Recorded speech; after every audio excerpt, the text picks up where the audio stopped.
Jesus ensinou que se os nossos olhos forem bons, a nossa alma, a nossa percepção da vida vai ser abençoada.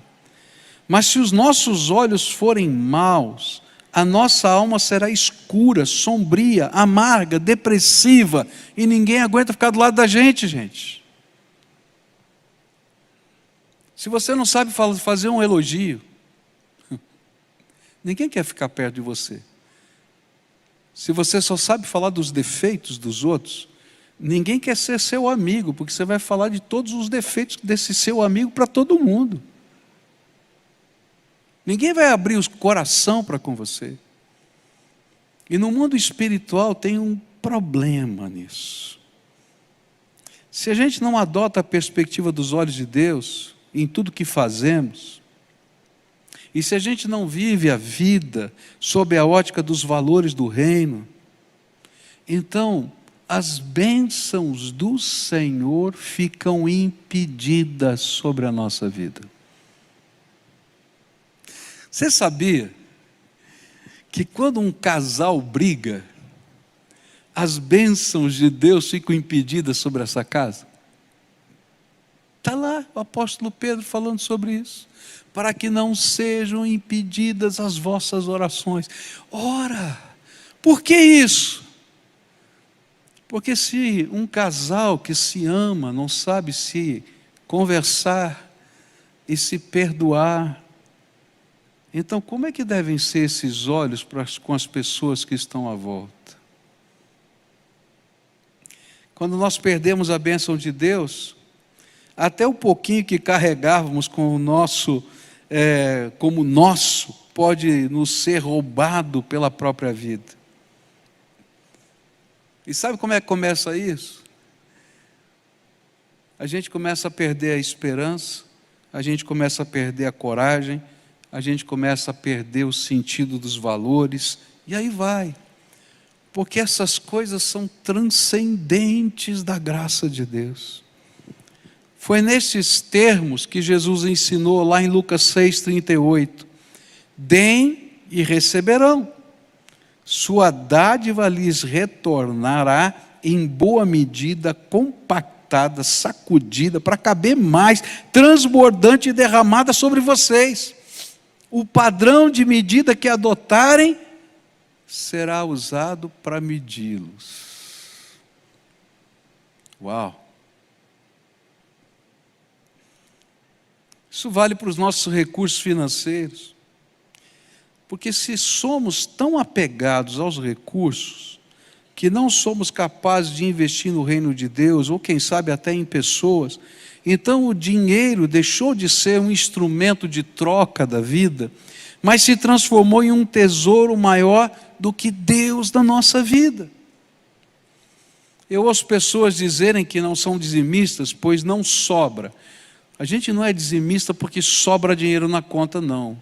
A gente é dizimista porque o Senhor é o primeiro na nossa vida. Porque Deus não precisa de esmola. Ele precisa que nós o adoremos em todas as áreas da vida. E que Ele seja honrado como o primeiro. Jesus ensinou isso. Buscai primeiro o reino de Deus e a sua justiça, e todas as outras coisas vos serão acrescentadas. Esse aqui é um teste. Mas não é só aqui. Se você não tem misericórdia para cuidar da tua mãe que está enferma, que está doente, e eu tenho visto muita gente assim, então você não tem misericórdia de ninguém, meu filho. E você quer que Deus tenha misericórdia de você? Está entendendo? Essa é uma lei espiritual. E o pior, até o que você acha que tem vai ser tirado, porque você não entende o verdadeiro valor das coisas na sua vida. Mas tem uma coisa que agrava aqui tudo isso. É que a medida que você usa, será usada também por Deus na sua vida. Deus é rico em misericórdia, mas Deus também perde a paciência. Está na Bíblia isso, você pode pesquisar. Isso pode ser visto em toda a Bíblia. Jesus um dia entrou no templo, perdeu a paciência, pegou o chicote e desceu o cacete. Está na Bíblia. Lá no Velho Testamento, Deus perdeu a paciência com o povo dele, algumas vezes. E quando ele perde a paciência, ele costuma usar a medida, o seu jeito de julgar, de criticar as pessoas com você mesmo. Eu acho tremendo como Deus educa a vida da gente. Jacó era safado, tenho que falar a verdade. Ele foi lá para roubar a primogenitura do irmão dele. Fez todo um arranjo. Você vai ler na Bíblia, é verdade isso, está lá. Faz aquele rolo todo. E aí Deus coloca na vida de Jacó um homem chamado Labão, o seu sogro, que era pior que Jacó. Mudava de ideia, fazia negócio de um jeito, fazia de outro. Sabe por quê? Porque Deus é um professor maravilhoso. Se você não entende por bem, Ele vai colocar um Labão na tua vida, para você deixar de ser esse Jacó trambiqueiro, para ser aquele que tem o coração dadivoso. Cuidado, a lei do sucesso e do fracasso também tem a ver com a maneira como você vê a dignidade do Senhor, a palavra do Senhor, a dignidade do povo de Deus, da vontade de Deus, a maneira com que você vê as pessoas à sua volta, a maneira até como você se vê. E essa é uma lei de sucesso e fracasso na vida espiritual, na vida familiar. Eu tenho visto tanta família quebrada, tantos filhos separados de pais e pais separados de filhos. Não interessa quem está errado, interessa que tem gente que precisa ser trazida para perto de novo. E se a gente não tiver olhos bons, a gente nunca vai fazer isso. Nunca vai fazer isso. Sabe o que é pior? Quem fica doente é a gente, não é o outro. Terceira e última coisa, já estourei meu tempo aqui. Terceira e última coisa. Mateus 25, 24 a 30.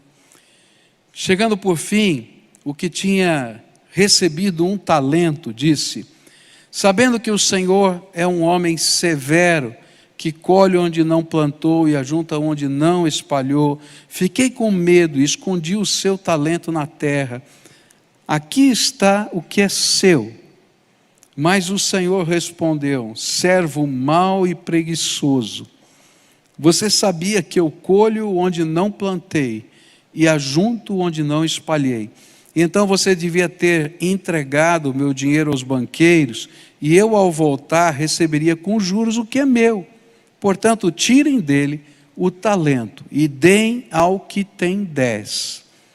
Porque a todo o que tem, mais será dado, e terá em abundância, mas ao que não tem, até o que tem lhe será tirado. Quanto ao servo inútil, lancem-no para fora, nas trevas, e ali haverá choro e ranger de dentes.